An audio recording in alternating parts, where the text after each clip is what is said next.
Do you know what to look for whenever you're inspecting a potential investment property? Well, look, I was sent an investment property by a wholesaler, and I'm going to walk you step by step on what I was looking for in order to evaluate if it's a property that I actually wanted to invest in.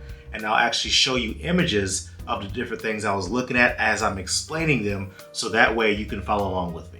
So let's go ahead and start with number one. Drive around the neighborhood. Get a good feel for what the neighborhood actually looks like. See the condition of the homes that are in the area. Are they well maintained? Are the roofs in good condition? What type of cars do you see in the driveways? Does it look like a high crime area, or there are several abandoned homes in the area? Just get a good feel for what's actually going on in that neighborhood before you actually pull up to the house. Now start with the exterior. Look at all elevations of the home. Are there any cracks in the brick?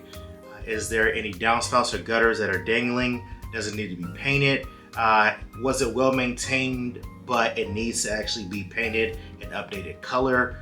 Check the AC units. Is it a new AC? Something that you could actually check on some of these AC units is to look in the back of the AC unit, because sometimes you'll be able to tell what year it was manufactured, and AC units typically need to be replaced every 10 to 15 years or so. So by looking at the age of that AC unit, you'll be able to know how old it is and if it needs to be replaced, or if it's something that just needs to be serviced. All right, next, look at the roof. Look to see if there's any shiny areas, if there's any ripples in the roof, if there's any large amounts of granule loss, if there is overall just discoloration, a change of shingle color, where there are repairs that were done. You just want to get an overall assessment of what the roof looks like. I'm not saying that you have to go on the roof, but just get a good idea for what that roof actually looks like. And if it looks old and if there's a lot of granule loss that's on those shingles, then most likely it needs to be replaced. Evaluate the landscape. See how the yard looks. Is it patchy? Are you going to need new grass to put on the yard? Are you going to need to add some additional bushes? Are you overall going to have to really redo the yard? Are there old trees that you're going to have to remove? Have an idea for what this landscape looks like, and write down what you potentially might do to it. I might add 4 bushes. I might add grass. I may remove a tree. There may be too many trees that are brushing up against the shingles that are causing some granule loss on the shingles. Take note of all those things, because that's what you'll use to go ahead and create an estimate. All right, now we're heading inside. Your first impression, what does the home look like? What does it smell like? Do you smell any mildew? Do you see any mold? Is it completely outdated? Is it a well-maintained 70s house, right? There's something that you'll notice in a lot of homes that are being sold, where these sellers, they think, hey, my home was well-maintained. Yes, it wasn't updated since 1976, but surely this property should be worth what everybody else is selling their home for. And the reality is, if the home is not updated, then I can't do anything for you as far as giving you an offer that is of what the market is going for. I can't give you top of market if you haven't done the work in these last 40 plus years. Take a look at each room from top to bottom. Look at the ceiling, look at the walls, look at the carpet, look at the condition of everything, so you can have a good idea for what needs to be done. Do you need drywall repair? Do you need to replace the handles? Do you need to replace the closet doors? Carpet? Are you going to replace the carpet with tile? Whatever you're going to do, take note of everything, because that will help determine what replacement you would actually have to do and what repairs you would have to do to each room. A tip I'll give you as well is to make sure that whenever you're taking pictures, that you're going from each corner and taking an overview of the ceiling and of the floor. Right? By doing this, it would create a story on every aspect of the home, because surely, as you would assume, as you're walking through the home, you think you saw everything, but as you're going through and you're looking at those older pictures, then you'll realize that, oh, there was a spot here. Oh, there was mildew in this corner. Oh, this floor was in really bad shape. Even though I said to clean it, I might as well replace it, because now I can see through these photos, I actually need to get that done. Another tip I'll give you as you're inspecting a home is to start in one direction and follow that wall around the home. I cannot tell you how many times I would hear horror stories of people inspecting rooms at random and not actually being able to inspect every room because they forgot to go somewhere. And they thought they did, but they in fact did not because they didn't follow that rule. Go through every room in one direction, and especially even if you're with a seller or the wholesaler, they may try to veer you away from certain rooms. Don't do it. Make sure you follow the wall and go to each room. And even if they take you out randomly to each room, make sure you do your own following of the house in a particular order. Something I'll tell you about water spots as well is that not all water spots are created equal. So let's just say you see a stain on the ceiling, right? And if you just see one solid, evenly brown stain from the ceiling, then most likely that's just from one leak. But if you just see a leak that's brown, and then there's a ring that's another shade of brown, and another ring that's another shade of brown, that's a leak that has been ongoing for a long period of time. It leaked, it stopped, it dried, and then it leaked again, and that's how you get those rings. So make sure whenever you're evaluating these properties and you see these leaks, see if there are any rings, because if there is a ring, then it's a problem that's a little bigger than just one leak. As you're walking around the home, have an idea for what the floor feels like, right? Now, the reason why you want to have an idea for what the floor feels like as you're walking around is because that could determine if there are any foundation issues. If there's any sinking of the floor in one area, if there's any wobble of the floors in any area, it could not be an issue, right? But it could also be an issue. It could be the roots of a large oak tree that's right outside that got under the foundation and then lifted slightly in a particular area. And it could be a leak that caused swelling in a particular area of the home. And there may be a bigger issue with that aspect, right? But regardless, you want to take note of the types of damage that's done to these types of properties and the floor itself, so that way you could actually make sure you notate that whenever you're speaking with an inspector and potentially having a foundation company come out and take a look at that property so they can evaluate and give you an estimate for what that would actually cost. Something else you notice if it is actually foundation issues is you'll see cracks in the wall and you'll see cracks in the ceiling, right? So cracks in the wall and ceiling is a huge indicator of possibly just settling of the home, but it could also be foundation issues. Something else you'll notice is if the doors stick as well as you're trying to open it, then that could be signs of a foundation issue as well. Now going to kitchen. How does it look? Is it updated?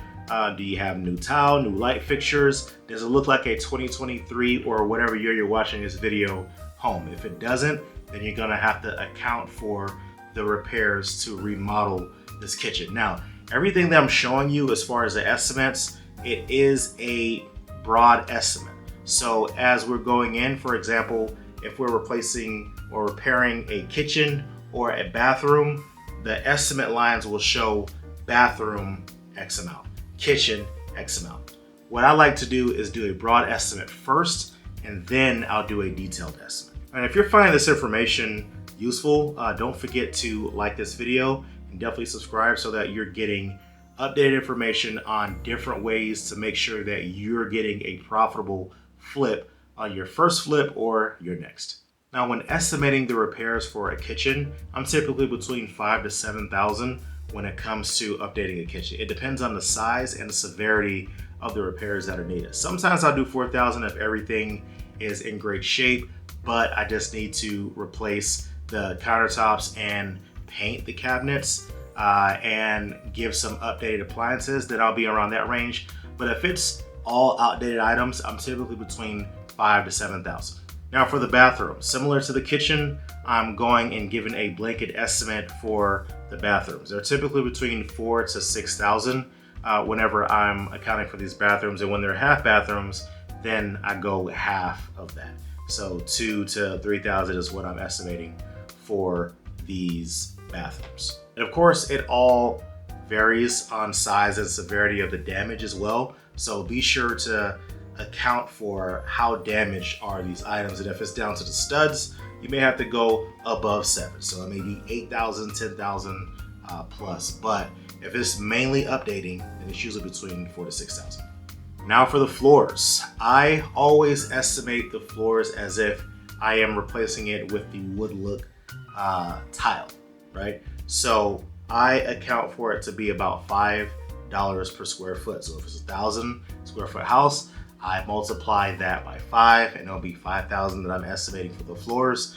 This will allow me to have room because we estimate for having all tile, but we actually put carpet into the rooms. So if there's anything else that I'm doing throughout the home that I'm slightly over budget, then that would account for the gap that I'm having because I know what the most the floors would cost, but I just make that adjustment. And something that you'll notice that is a theme for every aspect of the home that I'm actually estimating for, what I do is I overestimate for everything. Plus at the end is something that you'll notice, and I'll go ahead and tell you now, I'll put a cushion at the end, and that accounts for all the smaller items that I don't put each line item for.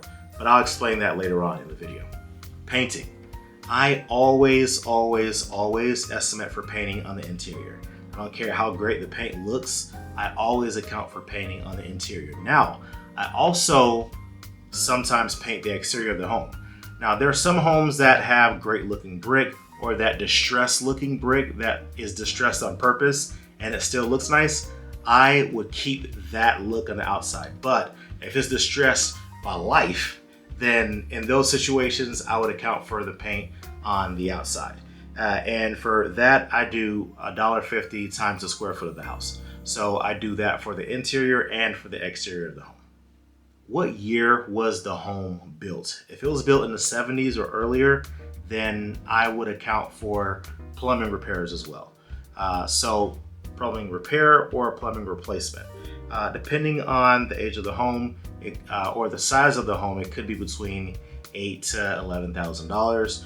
If it's on the smaller end, around $1,500 or below, I'll say closer to 6 to 8. If it's on the higher end, then I'll say closer to 10 to 12 is where I would be for the replacement of the plumbing in order to put the PEX pipe into the home. And PEX is an updated type of plumbing that they use in newer homes. Galvanized plumbing is what was used in homes in the 70s and earlier. So for that reason, you want to make sure that you're accounting for that, because even if there are no leaks, and this is what's crazy, even if there are no leaks in the home, would still be some hesitation for a buyer to buy the home because the plumbing is so old. Now, I live in Texas, I live in Houston, and we had a freeze that happened here a few years ago, and so many people had busted pipes in their home because it was this galvanized plumbing. So something to just keep in mind whenever you have galvanized plumbing, especially when you're in the South like I am, you want to make sure that you're accounting for a potential replacement because it will be a less desired home for individuals that know about galvanized plumbing. And something else I'll tell you as well, I know I mentioned the cushion earlier, but whenever you are estimating for a replacement of the plumbing, you would want to increase that cushion on the back end as well, because whenever you're replacing the plumbing in a home, you may have to break into some drywall, cut holes into the walls, you may have to cut holes into the ceiling. There may be all types of holes and patches all over the place to make sure that they're able to route those pipes into where they need to be, right? So because of that, you want to make sure that you increase that cushion, which again, I know I'm mentioning it a lot, but that will be at the end of the video. Another tip I'll give you as well is as you walk into each room and each bathroom, go ahead and tally that bedroom and bathroom as well. You'll be surprised at how sometimes you'll miss a bathroom or you'll miss a bedroom, which will be huge whenever it comes to calculating the repairs or the actual value of the home. So please be sure to tally that, because there's a huge difference between a 3-bedroom house and a 4-bedroom house, right? And there's a huge difference between a 4-bed, 2-bath house and a 4-bed, 3.5 bath home, right? So you want to make sure that you're accounting for each of those to make sure that it's accurate. And another reason why I'll say this is because when it comes to a listing where when it comes to a wholesaler or wherever you're getting these properties from, sometimes they may be using a template that they're used to sending out. So this template may have 3-bed, 2-bath, and they're used to switching that out, but for whatever reason for this particular property they forgot to switch the 3-bedroom into the 5-bedroom, and so now you're running your numbers based on that 3, right? And it could be the other way. They're used to having numbers for a 5-bedroom, but in this case you found a cute 2-bedroom, 1-bath, right? And you're running your numbers based off of something else. So you want to make sure that you're always double checking these numbers as well. And you also want to double check the square footage and just overall confirm your numbers whenever you're looking at them. Now let's go ahead and look at the estimate for the property that I was looking at. So for the roof, I said that I would be replacing it, and the square footage of the home is 2,853. So replacing the roof, that would be about 14,000. The exterior paint will be about 5,000. Interior paint about 5,000. AC service in the rear, there was an AC unit that just was not looking good. It was clicking and clacking, but it looks like it was in good shape. And the home was pretty cold when I was in there, so I just know it just needs to be serviced and not necessarily replaced. So I'll put $1,000 for service. For dumping the waste and trash and everything that was out there, I put $2,000. Replacing the floor, I put $14,000. The kitchen is in pretty bad shape, so I put $7,000 for that. The drywall, there was tons of drywall that I would have to replace. There's mold in different places, and there's just overall patches that I would have to take care of. So as far as the drywall, I put $3,100. And the bathroom, I put $14,000. So that was 6 plus 4 plus 4. And then the plumbing I put for $10,000. Now the cushion, I said my cushion was gonna be for $7,000. Now, I know I've been mentioning cushion a lot, so let me explain what this is. Cushion accounts for door handles, doors, certain trim, sinks, faucets, things of that nature. That's what this cushion is for, and it accounts for these different parts of the home that may not have been in your broad estimate, but still does need to be accounted for. So that's what that cushion is for. Now, when I counted everything up and I tallied everything, it came out to $82,100, right? And so with that, my offer ended up being a lot less than what the wholesaler wanted. He was asking for $250,000 for this home, with the ARV being $360,000. I let him know that I couldn't go over $210,000 based off of my findings, right? And that's still being somewhat conservative, mainly because there's some sheathing as well that was on the second floor, and sheathing is that floor that's on the second floor. So because there were some water leaks that was in the home, they replaced that top floor, which didn't allow me to actually see the condition of the floor that was there, right? And as I was stepping, I could feel some soft spots. So with that reason, I let him know I wouldn't feel comfortable giving an offer that was above $210,000. And needless to say, they're having a hard time selling that property because they're asking way too much for it with the amount of repairs that's needed. Now, if anybody does buy that property at the price point that's around $250,000, good luck. Maybe someone who actually does the repairs themselves. If you're an actual contractor and you find this home, then it may work out for you, right? But if you're an investor like myself and you have to pay people to actually do the work, there's no way this is going to work out. So hopefully they come down their price. If not, it's on to the next one. Again, if you found this information valuable, and if you learned anything in this video, go ahead and like it, and also subscribe to this channel so that you're able to get the updated information that I give you throughout our time with this channel. So whether it's flipping, whether it's wholesaling, whether it's rentals, and as we're working our way into multifamily, we would love to just continue to give you more information on how to be successful in real estate and get your first or your next deal. And with that being said, thank y'all so much for watching this video, and I cannot wait for you to get your first deal. I'll see you in the next one.